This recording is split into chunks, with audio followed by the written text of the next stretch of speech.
Entonces, bueno, ya aparece la segunda diapositiva, ¿cierto? En esta segunda diapositiva nosotros tenemos el objetivo que corresponde a la clase. Ya, el objetivo dice usar en forma reflexiva el conocimiento científico para resolver problemas, extraer conclusiones y proponer soluciones para situaciones nuevas. Acá vamos a ver distintos aspectos respecto del conocimiento científico, o sea, principios, vamos a ver métodos científicos, lo que son las leyes, etcétera. Las vamos a ir conversando que están relacionadas, digamos, al tema del conocimiento científico. Vamos a partir entonces por qué lo que es las ciencias naturales. Entonces, las ciencias naturales dice, abarcan todas las disciplinas científicas que se dedican al estudio de la naturaleza. Ya, entonces, bueno, fíjense ahí en rojo, les coloqué destacado, dice, ¿qué disciplinas conoce? Cuéntenme si conocen alguna disciplina de las ciencias naturales. ¿Cuáles pudieran ser? A ver, ¿quién pudiera dar algún ejemplo ahí de los que están presentes? ¿Cierto? Ahí, buenas tardes, Vilma. Estamos viendo ahí clases de ciencias naturales, comenzamos recién. Vimos los objetivos y ahora estamos con la primera diapositiva. Por ejemplo, dentro de la disciplina, acá tenemos lo siguiente. Nosotros, cuando hablamos de ciencias naturales, hablamos de lo que es química, física y biología.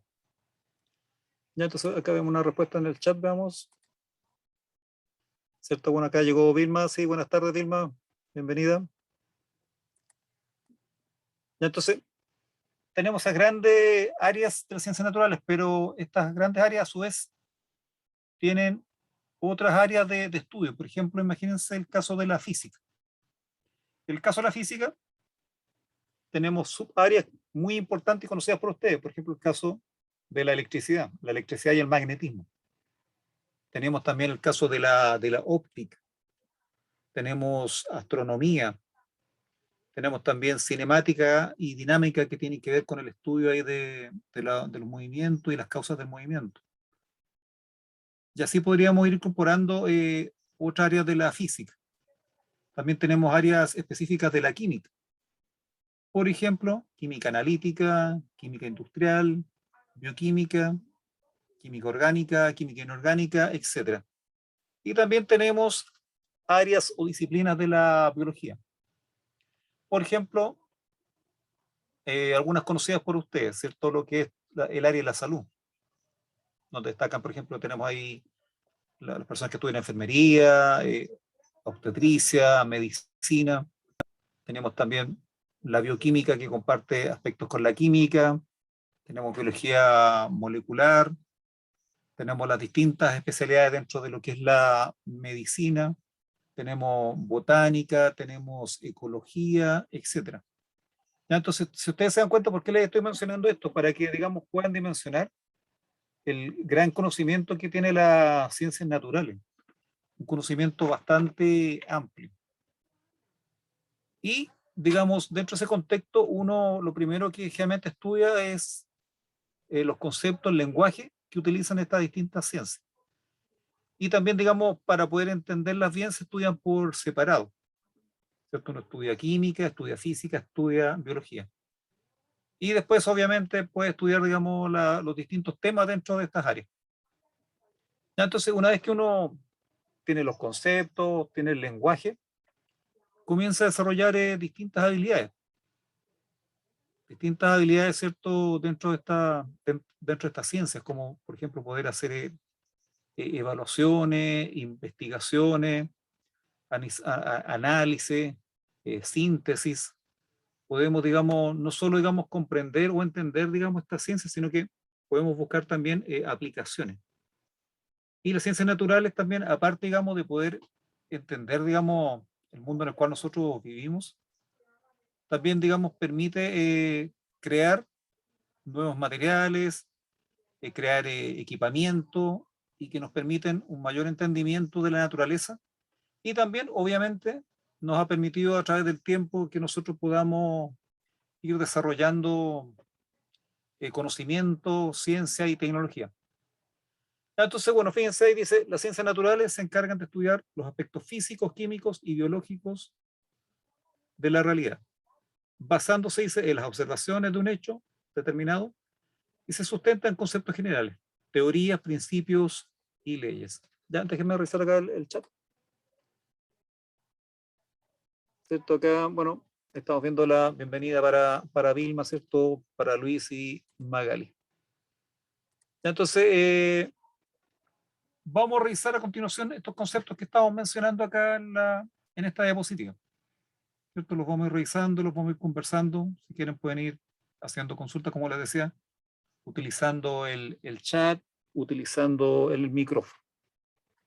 Entonces, veamos la siguiente diapositiva.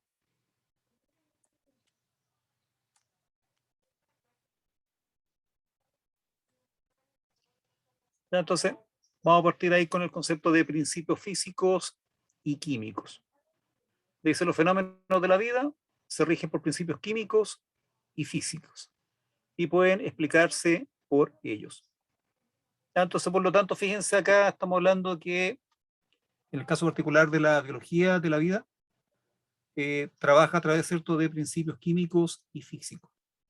Ahí en la imagen, ¿cierto?, podemos ver, no sé qué estructura ustedes reconocen ahí dentro de la imagen. ¿Qué podemos, digamos, observar, digamos, podríamos hablar de qué está apareciendo ahí en la imagen? ¿Hay algún concepto que ustedes relacionen con lo que saben? ¿Cierto? Por ejemplo, acá tenemos un ser humano. Y acá lo que podríamos decir, ¿cierto? Que podemos tener acá una célula con un núcleo. Ya con respecto a las células, recordando este tema, ¿cierto? Son la unidad mínima, ¿cierto? De la vida, donde son la unidad funcional, estructural y de origen de la vida, ¿cierto? Y tenemos, por ejemplo, dentro de estas células distintos organelos que realizan distintas funciones dentro de la célula. Y principalmente acá en la imagen que podemos ver, ¿cierto? El núcleo de la célula, donde está la información genética. Y esa información genética nos está mostrando la imagen acá que está en esta macromolécula que es el ADN. Ahí tenemos el ADN, ¿verdad? Que condensa toda esta información genética, que permite que las células, ¿cierto?, puedan funcionar y a su vez puedan funcionar los organismos y que se transmite a través de las distintas generaciones esta información. Obviamente acá uno puede entrar en bastantes detalles. Esto, digamos, una presentación. Estamos recién, ¿cierto?, introduciendo el tema acá de lo que es la ciencia. Veamos la próxima diapositiva con un ejemplo de estos principios físicos y químicos. Aquí entramos, ¿cierto?, derechamente a un principio para que podamos ir conversando a qué se refieren. Este principio se llama el principio de conservación de la masa de Lavoisier. Ya, los que tuvieron química en algún momento de su vida, ¿cierto?, puede que se recuerden de este concepto. Dice, la masa no se crea ni se destruye, solo se transforma. Esta es la base, ¿cierto?, de la química. Situación dice que ocurre en las reacciones químicas, donde los reactantes se transforman en productos. Aquí estamos viendo entonces un principio, donde hay concepto y puntualmente acá estamos hablando de la materia en química. Y fíjense qué es lo que nos dice. Dice, recordando un poco las ecuaciones químicas. Nosotros tenemos reactantes, que también uno puede hablar de los reactivos o también pudiera hablar de la materia prima, que uno utiliza para poder hacer transformaciones en los laboratorios o en la industria química. Entonces, estos reactantes que están señalizados acá con dos letras, que es como para generalizar, esto pueden ser distintos reactantes. Entonces, acá nos dice que A reacciona con B. Y la flechita nos está indicando que A y B, al reaccionar entre ellos, se transforman. Y se transforman en C y D, que uno llama productos. Esto en la actualidad está muy masificado. Estamos hablando que en la actualidad se producen millones de productos distintos. pero utilizan este principio de la reacción química.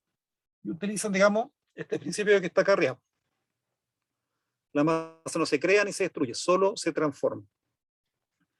Y eso vamos a visualizarlo, fíjense, con la próxima diapositiva. ¿Ya? Con esta próxima diapositiva vamos a visualizar aún más este principio de conservación de la masa del aguacero. Acá, digamos, no es importante que se aprendan la ecuación química, sino, digamos, quiero que entiendan, digamos, qué es lo que ocurre. Porque esta reacción es un ejemplo, y así como esta, hay muchísimas que funcionan de manera como análoga. Fíjense acá, los reactantes están acá a la izquierda. Todo esto, digamos, está normalizado dentro de la química. Y a la derecha se escriben los productos. Y anteriormente yo les había colocado las letras A, B, C y D, que eran como para generalizar. Entonces ahora esas letras, fíjense, son efectivamente compuestos. Tenemos el CH4, que se llama metano, un combustible. Puede que algunos lo ubiquen, es un gas. El oxígeno que todos lo ubicamos, O2, una molécula. Acá dice que hay dos moléculas de oxígeno. Dióxido de carbono, CO2, también algunos lo llaman anhídrido carbónico. Y este también ustedes lo ubican porque es el responsable de calentamiento global, del efecto invernadero. ¿Ya? Entonces, este que está provocando, digamos, el cambio climático, la gran acumulación que tenemos en la actualidad en la atmósfera.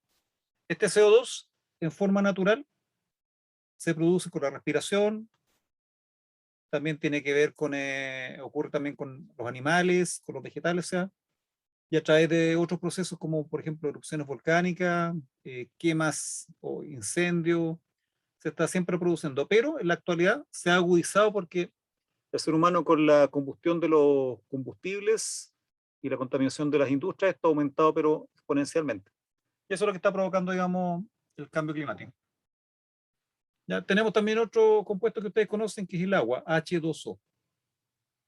Entonces, fíjense acá, hay una ecuación que nos está hablando al principio del aguacero. La masa se conserva. Y fíjense acá, les coloqué algunos números para que ustedes lo dimensionen. Fíjense. Inicialmente acá tengo 16 gramos de metano y 64 de oxígeno. Si yo lo sumo, tengo 80 gramos de reactante. Se transformaron en 44 gramos de dióxido de carbono y 36 de agua. Si yo lo sumo, me da 80 gramos. Por lo tanto, fíjense, el metano y el oxígeno se transformaron en dióxido de carbono y agua. Pero sin embargo, fíjense, la masa que estaba inicialmente es la misma que está acá al final. ¿Cierto? Entonces acá dice, aquí vemos cómo la masa de los reactantes es igual a la de los productos. Principio de conservación de la masa. Y también algunos podríamos ampliarlo con principio de conservación de la materia. Porque fíjense lo siguiente acá en la ecuación, lo que nos dice. A la izquierda tengo un átomo de carbono. A la derecha, fíjense, un átomo de carbono. A la izquierda, 4 de hidrógeno. A la derecha, 2 por 2, 4 átomos de hidrógeno. De oxígeno, 2 por 2, 4 átomos de oxígeno a la izquierda, 2 de oxígeno, más 2 de oxígeno, 4 átomos de oxígeno a la derecha. Entonces, si ustedes se fijan, acá hubo una reordenación de los átomos, que primero formaban ciertos compuestos y después se transformaron en otros. Y en esto, digamos, no hay misterio, no hay magia. En la actualidad nosotros sabemos que si estudiamos la química, estudiamos la física, esto se puede explicar, como lo estamos haciendo ahora. Antiguamente esto no se conocía, no se sabía, y pensaban que en muchos procesos ocurría efectivamente magia, o que a través de procesos místicos las cosas eh, desaparecían o aparecían. Ahora sabemos que no. Obedecen, ¿cierto?, a principios, a leyes. Ya, entonces acá tenemos un principio que tiene que ver con la química. Ya, veamos otro ejemplo, ¿cierto?, de principio, que es la biogénesis. Dice, todo organismo vivo procede de otro. Eso en la actualidad nosotros podemos decir que es como casi obvio, pero antiguamente no lo tenían claro.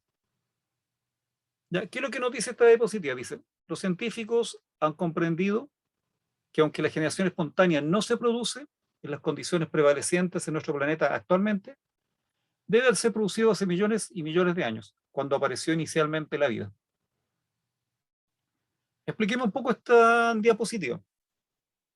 A través de distintos científicos, como por ejemplo lo que es Lavoisier, a fines del siglo XVIII, Louis Pasteur, mediados del siglo XIX, Virchow también, mediados del siglo XIX, Francesco Redi, siglo XVII, empezaron a trabajar este tema de qué es lo que ocurría con la vida. Y empezaron a ver este tema de este concepto de la generación espontánea. Ya, entonces, veamos la próxima diapositiva para que entendamos de qué estamos hablando cuando mencionamos, por ejemplo, generación espontánea, que es el concepto que tenían en la antigüedad. En la antigüedad, ¿cierto? Muchas cosas ocurrían por razonamiento. Las personas observaban un fenómeno, buscaban una explicación y a partir de eso, ¿cierto? Decían, hacían algún postulado y eso se tomaba, digamos, como el conocimiento de la época. En la actualidad nosotros eh, tenemos que someter, ¿cierto? Estos razonamientos, estas hipótesis que lo vamos a ver más adelante, a experimentación. Y de acuerdo a eso, establecer conclusiones. Por ejemplo, fíjense acá, con respecto a la generación espontánea, de un experimento que hizo Francesco Redi, un italiano, siglo XVII.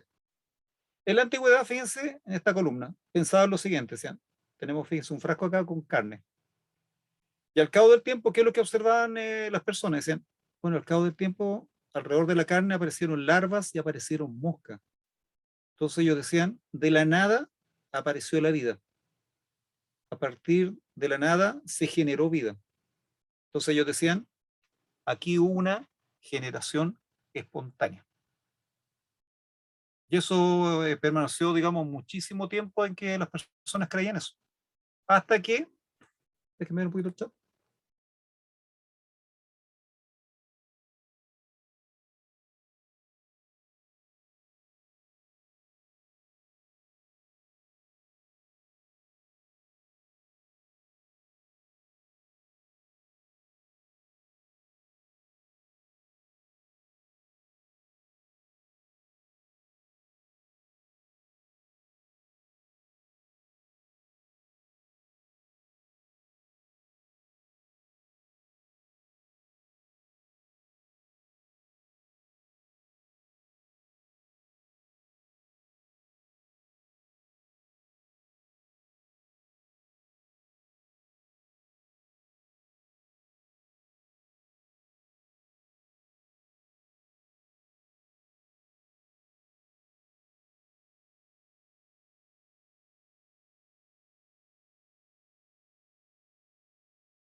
Esto hemos visto acá lo que ocurría en la columna acá a la izquierda y preguntémonos qué ocurre acá en la columna de la derecha. ¿Cierto? Ahora Reddy le colocó un pañito acá al vaso y ahora, ¿cierto? Las larvas y las moscas, ¿cierto? Surgieron acá arriba, arriba de la tela. Entonces probablemente la tela se contaminó, hubo materia orgánica y aparecieron las larvas, ¿cierto? Probablemente de huevos que hayan depositado las moscas acá arriba de la tela. Y en el tercer caso, Reddy hizo lo siguiente, selló totalmente el frasco. Y al cabo de cierto tiempo, no aparecieron ni larvas ni moscas. Entonces acá que nos está planteando este experimento, nos está diciendo que no hay una generación espontánea. No es que nazcan de la nada las larvas y las moscas, sino que ocurren porque las larvas depositan huevos en la materia orgánica. Y de los huevos salen las larvas y posteriormente se transforman en moscas.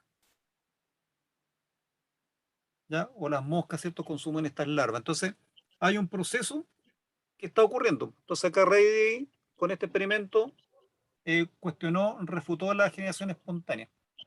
Posteriormente se hicieron otros experimentos más sofisticados, que por ejemplo los hizo el caso de Luis Pasteur. Él hizo un experimento más sofisticado y dijo que esto también ocurría con los microorganismos. Los microorganismos también no surgían de la nada, sino que si se les dan las condiciones ambientales, los microorganismos pueden reproducirse. Entonces, fíjense que estamos hablando de la biogénesis, la generación espontánea. ¿Cierto? Un tipo de principio. ¿Ya? Veamos acá ahora una teoría. ¿Cierto? Dice la teoría celular que tienen que haber visto, digamos, en algún curso. Ya que ahora tenemos 4 postulados. Por ejemplo, el primero dice, la célula es la unidad estructural de los seres vivos. ¿Ya? ¿Qué significa eso?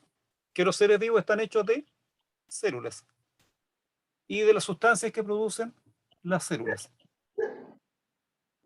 Por ejemplo, si nosotros miramos un tejido nuestro, como por ejemplo el caso de la piel está constituida por células.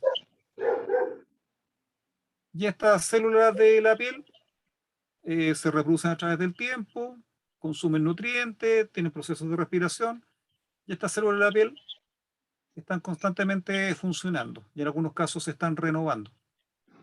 Y así podemos verlo con distintos tejidos, es decir, nuestros tejidos, nuestros órganos están constituidos por células. Por eso se dice que la célula es la unidad estructural de los seres vivos. Ya, también, otro postulado de esta teoría celular dice los seres vivos están formados por una o más células. No sé si conocen algún caso de algún ser vivo que esté formado por una célula. ¿Ya? Bueno, si no lo recuerdan, tenemos por ejemplo el caso de las bacterias. ¿Ya? Las bacterias están formadas por una célula, son unicelulares. Y en el caso de los que están formados por muchísimas células, uno habla de pluricelulares, como el caso del ser humano. El ser humano está formado por trillones de células, es decir, millones de millones de millones de células, está conformado el ser humano. Después menciona acá, dice otro postulado, dice la célula es la unidad funcional de los seres vivos. ¿Ya? ¿Qué significa eso? En la célula ocurren los distintos procesos que ocurren en los organismos. ¿Ya? Por ejemplo, lo que es respiración. En las células hay respiración celular. También hay procesos digestivos a nivel celular. Las células tienen capacidad de reproducirse. Por lo tanto, nosotros somos resultado de lo que ocurre en la parte funcional de la célula. En las células, por ejemplo, también hay reacciones químicas que uno menciona que es el metabolismo celular. Y también, fíjense, otro postulado dice, la célula procede por división de otras células. Entonces hay uno habla que la célula es la unidad de origen. Acá particularmente, fíjense, por ejemplo, el mismo concepto que yo les hablaba de la piel. ¿Ya? Una célula de piel por mitosis se divide en 2 células de piel. Y estas a su vez por mitosis se vuelven a dividir nuevamente. Y de esa manera, ¿cierto?, se van regenerando los tejidos gastados o dañados. O también, digamos, ocurre en el crecimiento y desarrollo de los niños y adolescentes. También hay otro caso particular, ¿cierto? Fíjense, dice, la célula procede por división de otras células. En el caso de las bacterias, son unicelulares. Entonces, cuando se dividen, se transforman en 2 bacterias. Y veamos el caso particular del ser humano. En el ser humano, tenemos una célula que sería el espermatozoide, ¿cierto? Y otra que tiene que ver con el óvulo en la mujer. Cuando se juntan el espermatozoide con el óvulo de la fecundación, se forma el cigoto. Y de ahí comienza el proceso de división y comienzan los procesos de diferenciación, finalmente desarrollándose un nuevo organismo, otro ser humano. Pero, ¿cierto? No es que las células vengan de la nada, sino que proceden por división de otras células. ¿Ya? Entonces aquí estamos hablando de una teoría que es la teoría de la evolución. ¿Ya? También tenemos otra teoría, ¿cierto? Que es la teoría de la evolución. ¿Ya? Antes de seguir, ¿cierto? Bueno, yo les estoy mencionando estos temas para que ustedes vayan conociendo cómo trabaja la ciencia, que trabaja a través de conceptos, principios, y ahora estamos viendo que también trabaja con teorías. Todo esto obviamente se ha logrado a través de razonamiento, observación, experimentación. Entonces, esta teoría de la evolución, ¿qué nos dice? Dice, la diversidad de especies animales y vegetales descienden de organismos más simples, por medio de cambios graduales, almacenadas en generaciones continuas. Ya, entonces, con respecto a la evolución que plantea Charles Darwin, esto se ha seguido estudiando, se ha seguido trabajando el tema, a tal punto que la evolución es el hilo conductor de la biología. Y en la actualidad nosotros tenemos distintas evidencias que apoyan esta teoría. Por ejemplo, una de las primeras evidencias que apareció fue el tema de los fósiles. Cuando uno ve, por ejemplo, el caso de los fósiles de los dinosaurios. Tenemos también la biología molecular, la embriología comparada, anatomía comparada y la distribución geográfica. Esas son distintas evidencias que ahora en la actualidad apoyan la teoría de la evolución. Si corresponde, obviamente esto lo vamos a revisar en detalle. Ya, perfecto, entonces estamos revisando ahí distintos temas que tienen que ver con las ciencias. ¿Ya? Después, por ejemplo, fíjense acá aparece otra teoría, dice, teoría de los genes. Estamos en el campo de la biología. Dice, si un nuevo organismo se genera por la unión de un óvulo y un espermatozoide, ¿cómo son transferidas las características de los padres a sus hijos mediante partículas de materia viva? Después nos dice, la herencia supone la transferencia de formaciones moleculares particulares de una generación a otra. Ya, entonces, ¿qué es lo que ocurre? En el caso particular del óvulo, el óvulo tiene 23 cromosomas. Los cromosomas contienen genes, donde está la información y características de los individuos. Ya, entonces, el óvulo tiene 23 cromosomas, que trae la información genética de la madre. Y el espermatozoide tiene a su vez también 23 cromosomas, que también contienen genes con la información y características del padre. Y estos se unen en la fecundación. En la fecundación se vuelve a restituir la cantidad de cromosomas que tiene la especie humana, 23 más 23, 46 cromosomas. Y ahí nace un nuevo individuo, que va a tener tanto características como de la madre, como características del padre. Nace un nuevo individuo distinto. Entonces ya, por el tema, digamos que tanto el padre como la madre aportan información, eh, ya tenemos, ¿cierto?, un individuo distinto, ¿cierto?, que sería el hijo, la hija. Pero además de eso ocurren otros procesos eh, que más adelante, ¿cierto?, podríamos revisarlo. Procesos que permiten que haya mucha variabilidad en las especies. Por ejemplo, ustedes pueden observar aquellos padres que tienen muchos hijos y los hijos son distintos. Se parecen, pero tienen diferencias. Y eso ocurre porque existe una gran variabilidad en la información en un proceso que se llama meiosis, que es cómo se producen estas células sexuales del óvulo y espermatozoide, donde ahí existe, digamos, eh, procesos que se llama, por ejemplo, el crossing over o la permutación cromosómica, que permiten, digamos, una gran variación en en el tema de la información genética de los cromosomas, proporcionando ahí una gran variabilidad de la información genética, logrando con esto, ¿cierto?, que se obtengan, digamos, individuos nuevos, distintos a los padres. Entonces, aquí estaríamos hablando de la teoría de los genes. ¿Ya? Veamos también otro concepto importante, sobre todo en biología, que responde, ¿cierto?, al concepto de adaptación al medio. Dice, el humano se adapta a su ambiente gracias a su funcionamiento biológico. Así también se enferma. Ejemplo, imagínense una persona que tiene que hacer escalamiento, imagínense al Everest. Estamos hablando sobre 8.000 metros de altura. Un lugar en que hay muchísimo frío, temperaturas bajo cero, pero 30 bajo cero fácil en algunos momentos. Hay escasez de oxígeno y el organismo, ¿cierto?, tiene que prepararse para poder sobrevivir en esas condiciones. Entonces, ¿qué es lo que ocurre? Ahí, por ejemplo, el individuo tiene una adaptación individual y empieza, digamos, a generar más glóbulos rojos. Y de esa manera su organismo puede captar más oxígeno y sobrevivir a este ambiente tan difícil. Entonces, vemos que los individuos, ¿cierto?, los organismos pueden adaptarse a las condiciones. También con respecto a la temperatura, ¿cierto? Nosotros tenemos mecanismos para adaptarnos cuando hace mucha temperatura o cuando hay mucho frío. También posibilidades con respecto al tema, por ejemplo, cuando Isa también se enferma.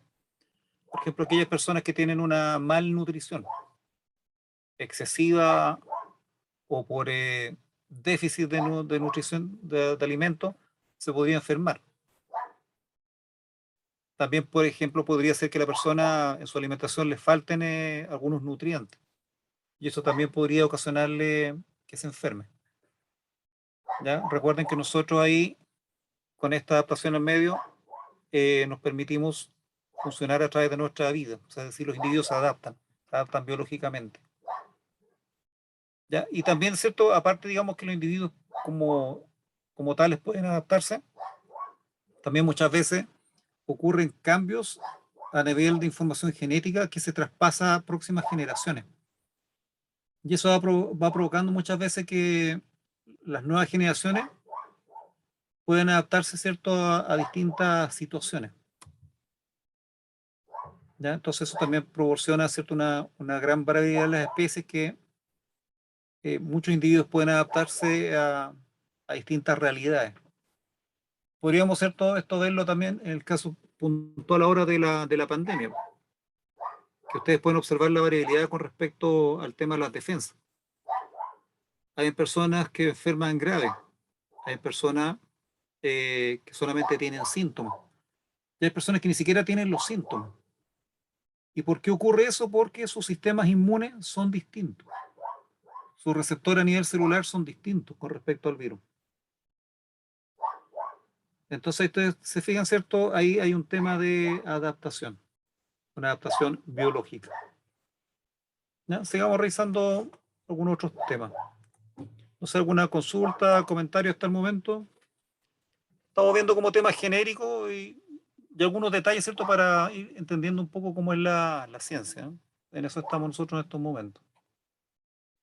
¿Ya? Por ejemplo, fíjense, temas importantes dentro de los temas científicos. Dice la observación y el método científico. ¿Ya? Acá en el caso particular de la diapositiva se refiere a un tema de física. Dice, puedes observar la caída libre de los cuerpos. Al soltar una pluma, una piedra, un pequeño trozo de madera u otros objetos, y observa qué objetos llegan primero al suelo, puedes tomar medidas con un reloj y anotar el tiempo que toma cada objeto en llegar al suelo, si lo sueltas de la misma altura. Es decir, estoy midiendo una longitud, que puede ser en centímetros, en metros, estoy midiendo el tiempo, que puede ser segundos, minutos. Entonces, acá estamos haciendo una observación y estamos haciendo mediciones. Y de esa manera uno puede empezar a entrar al tema científico. En el caso de la ciencia, siempre parten, digamos, con un tema de lo que es la observación. Observación que nosotros hacemos con los cinco sentidos que tenemos. ¿Cierto? Podemos ver, escuchar, ¿cierto? Sentir con el tacto, el gusto, el olfato. Podemos observar. De ahí nuestro sistema nervioso, ¿verdad? Esta información la transmite el cerebro y nosotros podemos, ¿cierto?, internalizar conceptos. Ya, entonces, una vez que nosotros hicimos la observación, podemos pasar a una etapa que se llama planteamiento de un problema. Por ejemplo, en el caso particular de acá, estamos observando que cuando soltamos un objeto a cierta altura, cae al suelo y que recorre una distancia y se demora cierto tiempo en caer. Entonces uno podría decir, tratar de buscar algo que me permita explicar esta situación. ¿cierto? Acá ya tengo, ¿cierto?, una observación y tengo una situación problemática, es decir, ¿por qué está ocurriendo esto? ¿Qué está pasando? Ya, entonces, aquí entramos, fíjense, a las etapas del método científico que están aquí enumeradas. Hacemos la observación que estábamos comentando recién. Después planteamos un problema que consiste, ¿cierto?, en encontrar una explicación, ¿cierto?, al fenómeno de naturaleza que estamos observando. Planteamos un problema. Posteriormente, ¿cierto?, tenemos que hacer una hipótesis. ¿Qué es lo que es la hipótesis? La hipótesis, ¿cierto?, consiste en una explicación tentativa, ¿cierto?, al problema propuesto. Vamos a ver un ejemplo de este tema, ¿cierto?, práctico, para que veamos, digamos, estas etapas del método científico. Hacemos posteriormente un diseño experimental de cómo vamos a trabajar este tema para poder comprobar esta hipótesis que estamos planteando, esta explicación tentativa. Después hacemos un análisis de la información que obtuvimos, ¿cierto?, los datos, y podemos establecer conclusiones, en las cuales uno, digamos, puede aceptar esta hipótesis o puede rechazarla.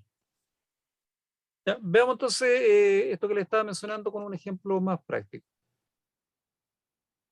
¿Cierto? Todos estos temas están enfocados primero en que uno tiene que hacer una investigación aparte de la observación, ¿cierto? Ver, digamos, qué otras personas han investigado el tema y qué información, qué conceptos han logrado, si hay alguna ley o teoría que está con respecto a nosotros estamos revisando. Dice, investigar es buscar información sobre el problema que has elegido y te llama la atención. Puedes leer libros, preguntar a otros investigadores, averiguar internet, en las bibliotecas, consultar revistas, etc. De esta manera uno investiga. Probablemente en la actualidad ustedes, por un tema de facilidad, probablemente lo primero que recurren es el tema de internet. Que utilizan los buscadores, como por ejemplo el caso de Google. Tienen una inquietud, entonces ustedes preguntan a Google, ¿cierto?, qué información hay. Están haciendo una investigación ahí utilizando este medio. Entonces, veamos la etapa del método científico que les estaba comentando, ¿cierto?, con un tema práctico. Fíjense, dice, definir primero el problema a estudiar. Estoy haciendo un tema acá de aplicación de método científico. Dice, el problema debe ser algo específico, ¿cierto? Este tema específico, ¿cierto?, para poder definir, ¿cierto?, qué estamos trabajando. Dice, si investigas sobre qué tan rápido crece el césped, fíjense la situación que estamos planteando. Dice, debes considerar que hay muchas variables y esto hace que el problema sea más complejo. Porque fíjense, dice, pues el césped crece a distintas velocidades según el clima, la época del año, el tipo de suelo, la cantidad de frecuencia con que se riega, etcétera. Ustedes podrían agregar por acá muchas otras variables. Por lo tanto, dice, es más sencillo si especifican más el problema. Por ejemplo, ¿a qué velocidad crece el césped de mi jardín en el mes de enero? ¿Se fijan acá? Yo acoté el problema a estudiar. Estoy hablando, ¿cierto?, del césped, que probablemente podría definir incluso qué tipo de césped, a qué velocidad crece. ¿Y qué césped voy a estudiar? El que está en mi jardín. ¿En qué época del año? En el mes de enero. Entonces acá, definir el problema, lo acoté, para poder establecer conclusiones, porque si uno coloca, digamos, una pregunta muy amplia, es muy difícil, digamos, poder establecer relaciones a futuro. Porque este tema que se ve simple, ¿cierto?, tiene muchas variables, como las que mencionaban ahí. La época del año, el tipo de suelo, la cantidad de frecuencia con que se riega, el fertilizante, el tipo de césped, etc. Pudiéramos agregar muchas variables. Entonces acá acotamos el problema. Y después que lo acotamos, el método científico dice establezca una hipótesis. ¿Y qué es una hipótesis dentro de lo científico? Dice, es una posible explicación sobre el fenómeno observado y está asociada al problema que definiste previamente. La hipótesis dice, debe responder y explicar el problema que te has planteado. Ejemplo, el césped de mi jardín crece más rápido cuando está abonado. ¿Ya? Entonces, fijan acá, yo estoy dando una explicación, ¿cierto? Esta explicación que debe responder y explicar el problema que uno se ha planteado.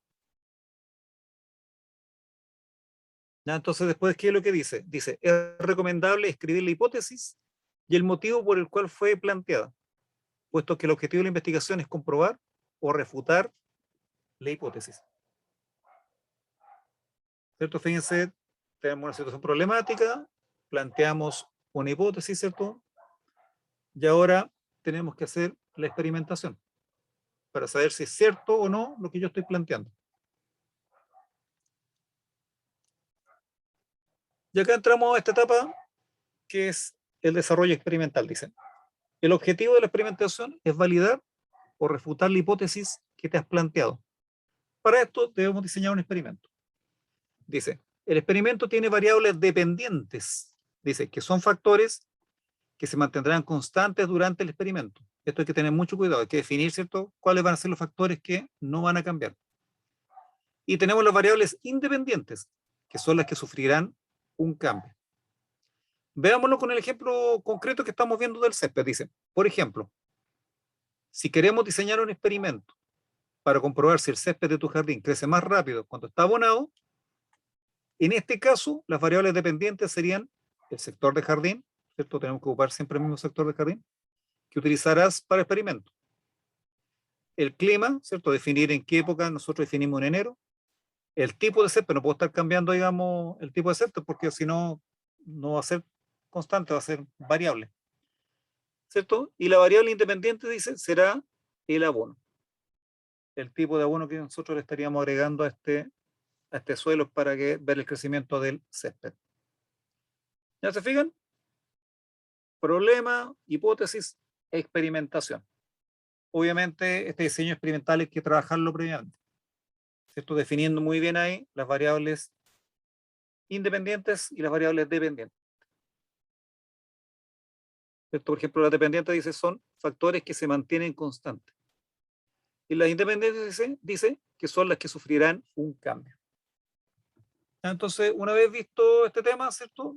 Empezamos a desarrollar el experimento y vamos a obtener información. Y con esa información, nosotros establecemos las conclusiones. Dice, en esta etapa se analizan los resultados para validar si la hipótesis es correcta o no.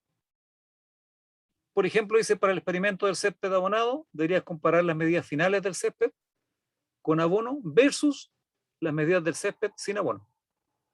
Para este caso puntual, ocurren dos escenarios posibles. Primero, dice, si el césped con abono creció más que el césped sin abono, entonces podemos afirmar que el abono efectivamente hace crecer el césped más rápido y la hipótesis sería correcta. ¿Ya? ¿Me van siguiendo?